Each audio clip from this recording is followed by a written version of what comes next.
Assalamualaikum warahmatullahi wabarakatuh. Perkenalkan, nama saya Sri Fatmawati dari jurusan Pendidikan Guru Madrasah Ibtidaiyah kelas C, semester 5, NIM 22810700095. Di sini saya akan menjelaskan tentang metodologi penelitian. Nah, metodologi penelitian itu berasal dari dua kata, yaitu metode dan logos. Metode yang berarti cara tepat untuk melakukan sesuatu, dan logos yang berarti ilmu atau pengetahuan. Jadi, metodologi adalah cara melakukan sesuatu dengan berpikir matang untuk mencapai tujuan tertentu. Nah, penelitian pada dasarnya adalah usaha untuk menemukan, mengembangkan, dan menguji kebenaran suatu pengetahuan dengan cara ilmiah. Ini adalah proses yang dilakukan secara sistematis dan teliti untuk menemukan jawaban dan atau solusi dari suatu masalah. Pengertian metodologi penelitian adalah cabang ilmu yang membahas cara-cara melaksanakan penelitian sampai penyusunan laporannya berdasarkan fakta atau gejala yang ada dengan pendekatan ilmiah. Nah, tujuan penelitian itu apa sih? Tujuan penelitian adalah untuk mencari jawaban atau solusi terhadap suatu masalah atau menambah pengetahuan di bidang tertentu. Nah, selanjutnya itu ada identifikasi masalah. Identifikasi masalah penelitian adalah langkah pertama dalam proses penelitian yang bertujuan untuk menemukan dan menentukan masalah atau hal yang ingin kita pelajari lebih lanjut. Nah, ketika kita melakukan identifikasi masalah, kita mencoba memahami apa yang sebenarnya menjadi permasalahan atau tantangan yang ingin kita selesaikan. Nah, proses ini penting karena membantu peneliti fokus pada satu topik, atau area yang spesifik, sehingga penelitian bisa berjalan dengan jelas, secara terarah, secara sistematis. Nah, selanjutnya itu adalah langkah-langkah dalam identifikasi masalah. Apa aja sih langkah-langkah dalam identifikasi masalah? Yang pertama itu melihat situasi nyata. Maksudnya apa sih melihat situasi nyata? Nih, misalnya kita amati lingkungan atau topik yang banyak diminati atau yang kita menarik untuk kita minati. Coba lihat apa yang sedang terjadi dan apakah ada sesuatu gitu yang tampaknya membutuhkan perbaikan atau solusi. Nah, itu melihat situasi nyata. Nah, yang kedua itu ada menggali informasi. Menggali informasi itu untuk menambah tambahan informasi yang kita dapat. Kayak misalnya setelah melihat situasi nyata. Nah, setelah itu kita harus melihat masalah apa gitu kan. Kita perlu mencari informasi lebih lanjut untuk memahaminya. Misalnya kita bisa membaca referensi. Peneliti sebelumnya pasti membaca referensi yang untuk kita dapatin atau berdiskusi dengan orang yang mengetahui topik itu. Nah, itu kan bisa menambah gitu informasi tambahan. Jadi sang peneliti itu tidak stuck di situ gitu kan. Yang ketiga itu merumuskan masalah. Nah, setelah memahami masalahnya, kita perlu membuat rumusan masalah yang jelas, yaitu kayak misalnya sebuah pertanyaan. Pertanyaan itu biasanya kan harus spesifik biar si peneliti itu bisa menjawab apa sih pertanyaan yang kita harus jawab gitu kan.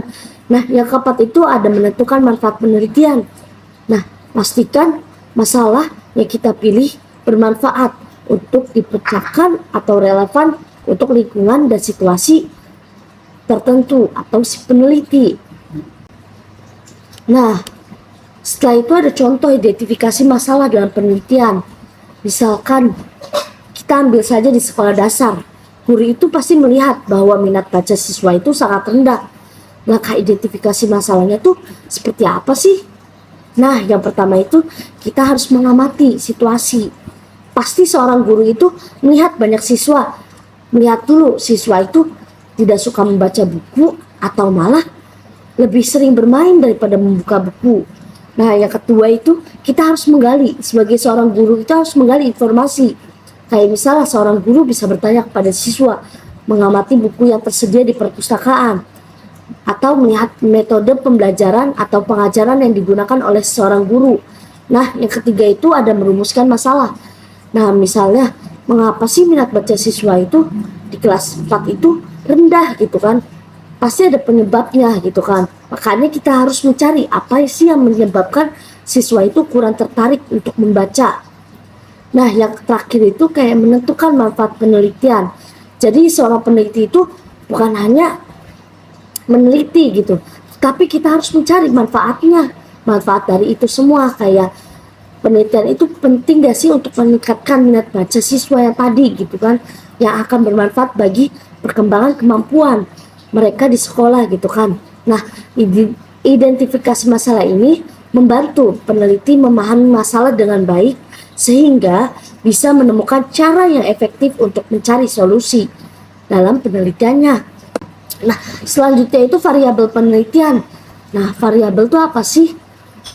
Variabel adalah ciri atau karakteristik individu, objek, atau peristiwa yang nilainya dapat berubah-ubah. Kayak dan bisa diukur secara kuantitatif. Nah, kuantitatif itu dengan angka, atau kualitatif tidak berupa angka.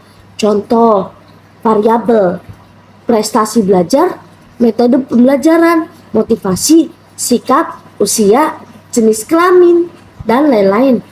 Nih, ada beberapa variabel bersifat tetap pada individu, seperti jenis kelamin, agama, dan usia. Variabel ini disebut dengan variabel atribut. Nah, selanjutnya itu ada jenis variabel. Yang pertama itu ada berdasarkan perannya gitu kan. Apa sih yang berdasarkan perannya itu? Misalnya variabel bebas. Variabel bebas itu biasanya ditandai dengan huruf X, yaitu variabel yang mempengaruhi atau menyebabkan perubahan pada variabel lainnya. Nah, selanjutnya itu ada variabel terikat atau bisa ditandai dengan Y. Nah, variabel terikat itu apa sih? Variabel terikat adalah variabel yang dipengaruhi atau menjadi hasil dari variabel bebas. Yang kedua itu ada berdasarkan pengukurannya. Ada dua loh, yaitu yang pertama variabel kuantitatif dan yang kedua ada variabel kualitatif. Nah, tadi sudah dijelaskan, variabel kuantitatif itu dapat diukur dengan angka. Nah, selanjutnya itu variabel kualitatif. Nah, variabel kualitatif itu tidak bisa diukur dengan angka. Nah, cara mengoperasionalkan variabelnya itu gimana sih? Nah, yang pertama itu jelaskan variabel secara teoritis menjadi konsep yang dapat diukur dengan indikator tertentu. Yang kedua itu bagilah variabel tersebut dalam dimensi atau subvariabel sesuai dengan sudut pandang peneliti. Yang ketiga itu tentukan indikator-indikator yang bisa diukur dengan skala seperti skala nominal, ordinal, interval, dan atau rasio gitu kan. Nah, untuk penelitian kuantitatif dan kualitatif itu pengertiannya adalah yang pertama kita jelaskan dulu tentang pengertian penelitian kualitatif. Pengertiannya itu jenis penelitian yang menggunakan angka atau data statistika untuk menganalisis hasilnya. Dalam penelitian ini, data dikumpulkan melalui pengukuran yang jelas dan biasanya dihitung atau diukur dengan angka. Nah, tujuannya apa sih? Tujuannya itu untuk menentukan hubungan atau perbandingan antar variabel secara objektif. Nah, contohnya misalnya penelitian tentang pengaruh jam belajar tambahan terhadap nilai matematika siswa kelas 4. Dalam penelitian ini, guru bisa dong membandingkan nilai matematika sebelum dan sesudah ada jam tambahan, lalu melihat apakah terjadi peningkatan nilai rata-rata. Data yang diperoleh berupa angka dan dari nilai siswa yang kemudian dianalisis secara statistik untuk melihat efeknya. Nah, melihat efeknya itu apa? Melihat efeknya pengaruh sebelum dan sesudah adanya jam tambahan untuk siswa kelas 4. Nah, setelah itu ada teknik pengumpulan data kuantitatif. Nah, teknik pengumpulan data kuantitatif itu terbagi 5. Yang pertama adalah kuesioner, Yang kedua, wawancara terstruktur. Yang ketiga, observasi terstruktur. Yang keempat itu didokumentasi. Yang kelima itu tes. Nah, selanjutnya kita akan membahas tentang pengertian kualitatif. Nah, kualitatif adalah jenis penelitian yang fokus pada pemahaman mendalam terhadap suatu masalah atau fenomena. Penelitian ini lebih menekankan pada deskripsi, interpretasi, dan pemahaman terhadap sikap, motivasi, dan atau pengalaman individu. Nah, tujuannya apa sih? Tujuannya itu untuk memahami secara rinci dan mendalam mengapa atau bagaimana suatu fenomena itu terjadi dari sudut pandang responden.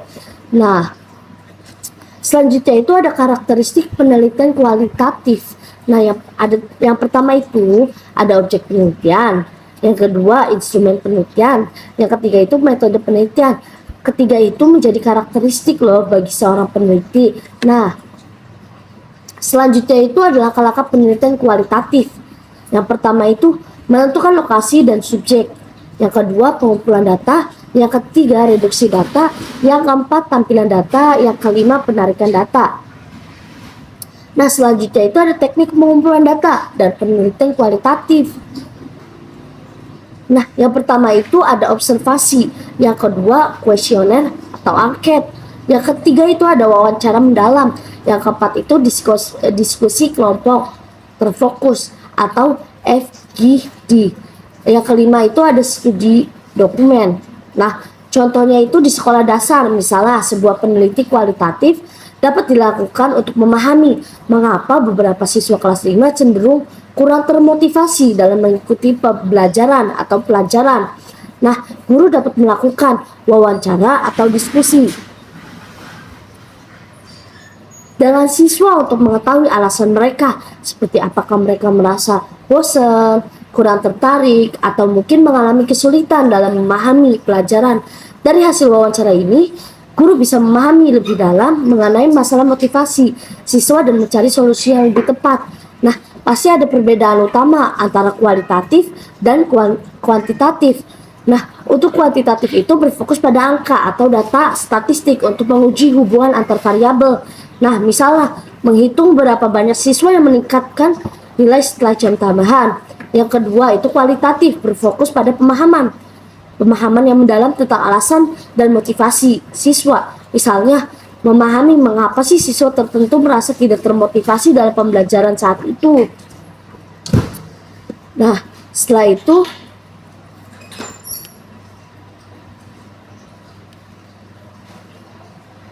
sekian, terima kasih pembahasan